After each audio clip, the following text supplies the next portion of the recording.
Thomas-Alexandre Dumas wrote some of the most widely read books in history. Some of my favorites, the most famous, of course, were The Three Musketeers and The Count of Monte Cristo. Those books weren't just popular in their time, they have maintained their popularity. They're almost universally known, and they've been adapted in more than 200 films. But much less well known is that many of his famous characters were inspired by a real person.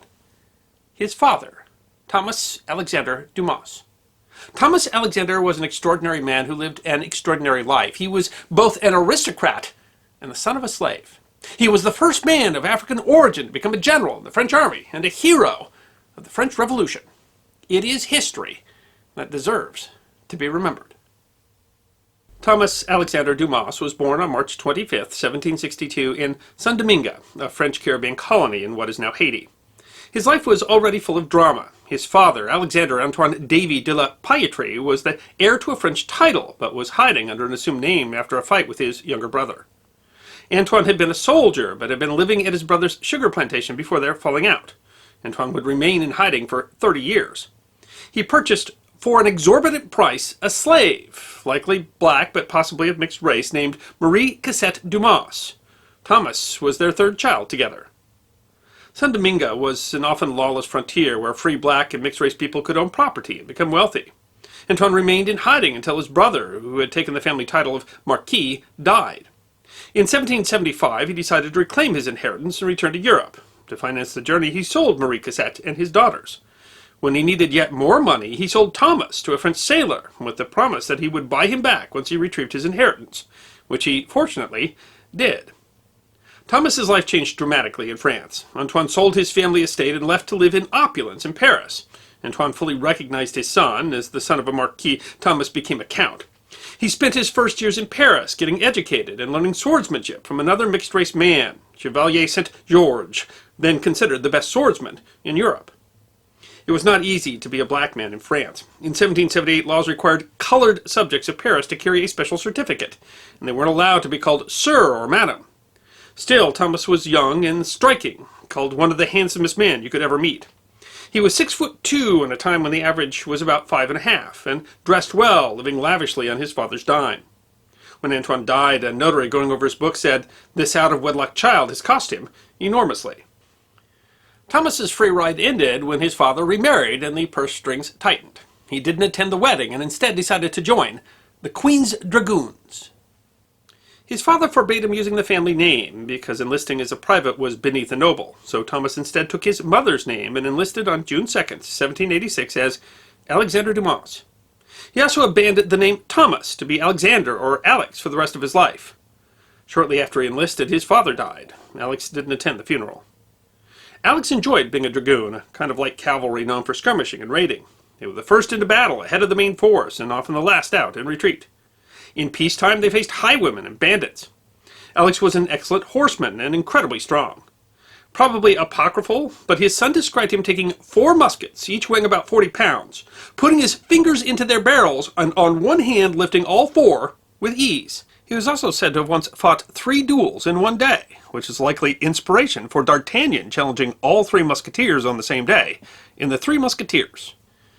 But Alex and all of France were about to be swept up in the tide of history.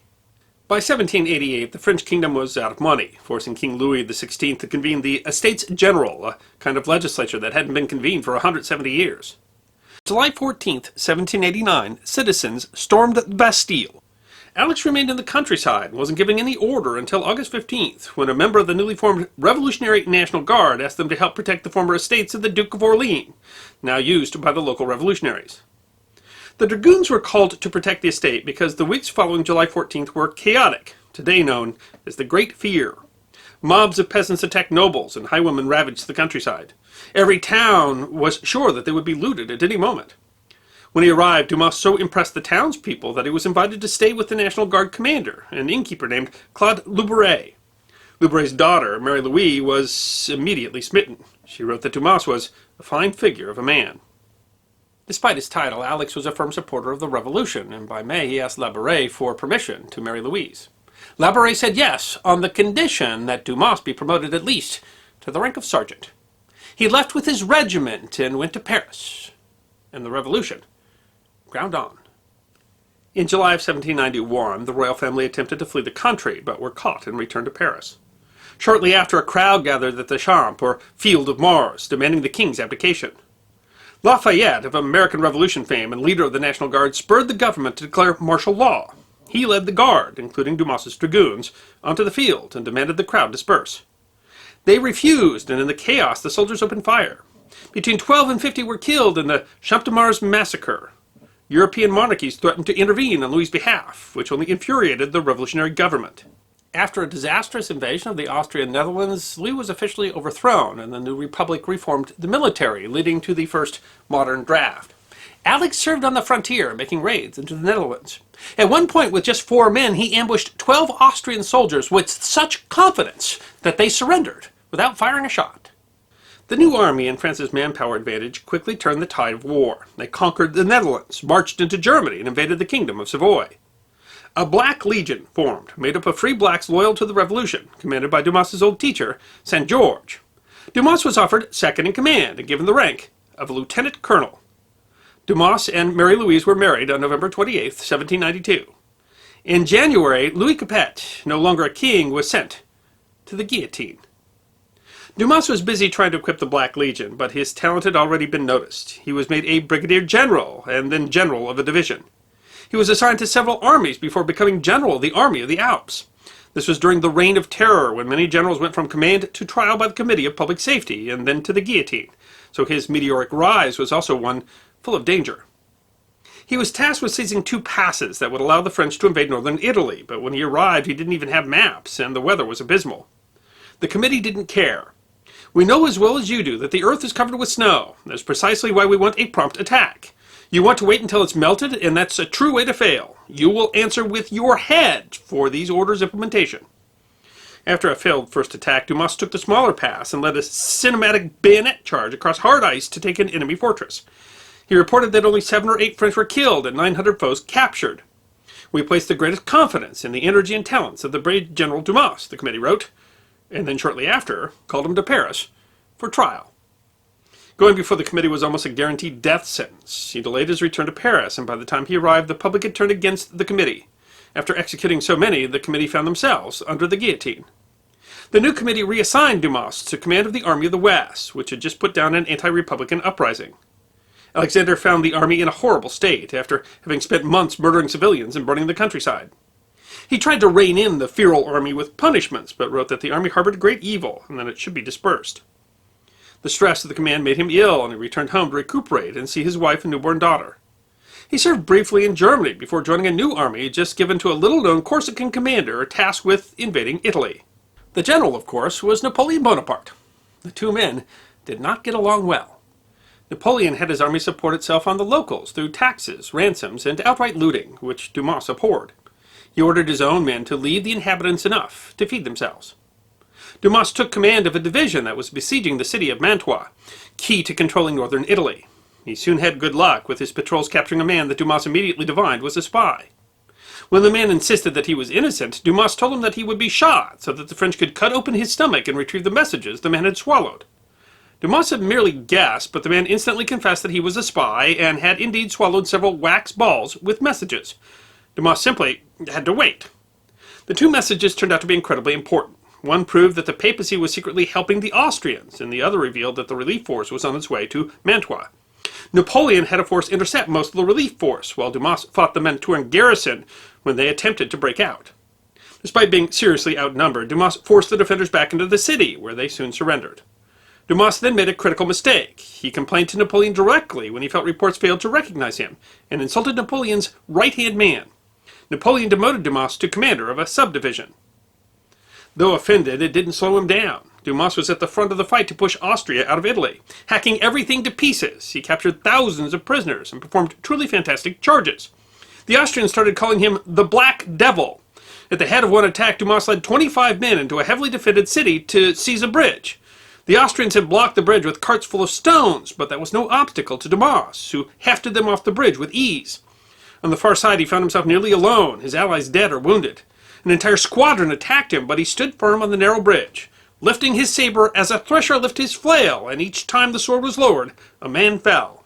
He held until reinforcements arrived. Napoleon rewarded his heroism by giving him command of all the cavalry in the region. Soon the Austrians were forced into a humiliating treaty. In 1798, Napoleon put together an armada, but kept its destination a secret. Dumas was brought aboard, but didn't learn he had been given command of all the expedition's cavalry until after they sailed. For Egypt. On arrival, Dumas quickly made an impression, by his figure looking like a centaur when the locals saw him ride his horse over the trenches. All of them believed he was the leader of the expedition.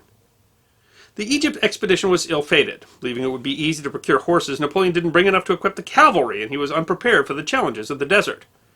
Early on, Dumas invited several generals to his tent to share some watermelon, and at the gathering, some of the generals started criticizing Napoleon.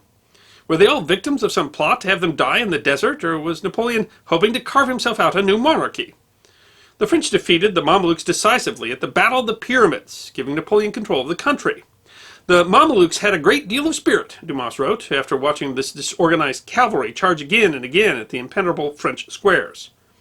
At Cairo, Napoleon confronted Dumas over the seditious watermelon meeting. "Your 6 feet and 1 inch would not prevent you from being shot in 2 hours," he said, and accused Dumas of getting in the way of my plans.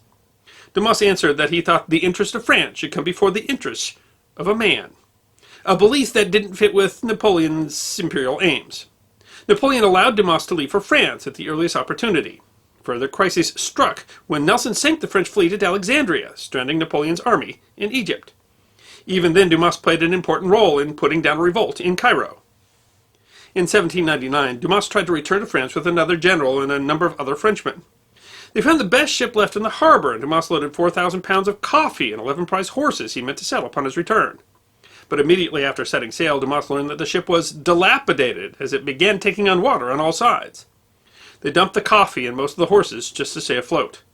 The ship limped across the sea, finally putting in at the Italian city of Taranto. Dumas believed the city was controlled by pro-French forces, but quickly learned that circumstances had changed. Formerly part of the Kingdom of Naples, the papacy and the king had sponsored the Holy Faith Army, which had recently retaken the city. For 2 years, he was kept in a fortress tower and poorly fed. He fell ill and was struck with a strange paralysis of his face. He became convinced that his doctor was poisoning him. He grew paranoid and depressed and lost sight in one eye as well as hearing in one ear. Back in France, reverses on the battlefield gave Napoleon his opportunity to overthrow the government. By 1800, he was back in Italy, reconquering what France had lost. Dumas was transferred to a new prison with better care, possibly because Napoleon was on the way. Dumas was finally released in 1801, after 2 grueling years that had taken a permanent toll on his health. He wrote an account of his captivity that would inspire much of the Count of Monte Cristo. Dumas returned home nearly destitute. He never received any of the money Naples was forced to pay to captured French prisoners, and Napoleon's government refused to give him back pay for his service. Napoleon's coup had been supported by pro-slavery forces, and the racial divide began to grow. Napoleon sent an army to put slavery back in place in Saint-Domingue, banned black veterans from living in Paris, and outlawed marriage between races. Dumas had to ask his friends to pull strings so he'd not be kicked out of his home and deported. Thomas-Alexandre Dumas's only son was born July 24th, 1802.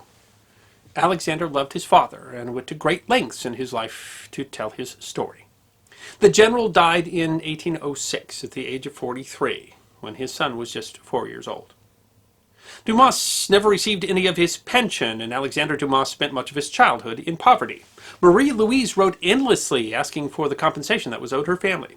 When Napoleon was imprisoned in 1814, she wrote that her husband had died without military decoration or compensation, a victim of Bonaparte's implacable hatred. For a brief moment, Thomas-Alexandre Dumas was at the forefront of a revolution about the rights of man that lived up to its ideals, only to see it all fall apart around him. Alexander, in his memoirs, wrote to his father that, "I have not forgotten any of the memories you told me to keep. From the time I could think, your memory has lived in me like a sacred lamp, illuminating everything and everyone you ever touched." In 1913, a statue of Alexander Thomas Dumas was finally erected, but never officially inaugurated. It was melted down by the Nazis during the Second World War. I hope you enjoyed this episode of The History Guy, short snippets of forgotten history between 10 and 15 minutes long. And if you did enjoy, please go ahead and click that thumbs up button. If you have any questions or comments or suggestions for future episodes, please write those in the comment section. I will be happy to personally respond. Be sure to follow The History Guy on Facebook, Instagram, Twitter, and check out our merchandise on teespring.com. And if you'd like more episodes on Forgotten History, all you need to do is subscribe.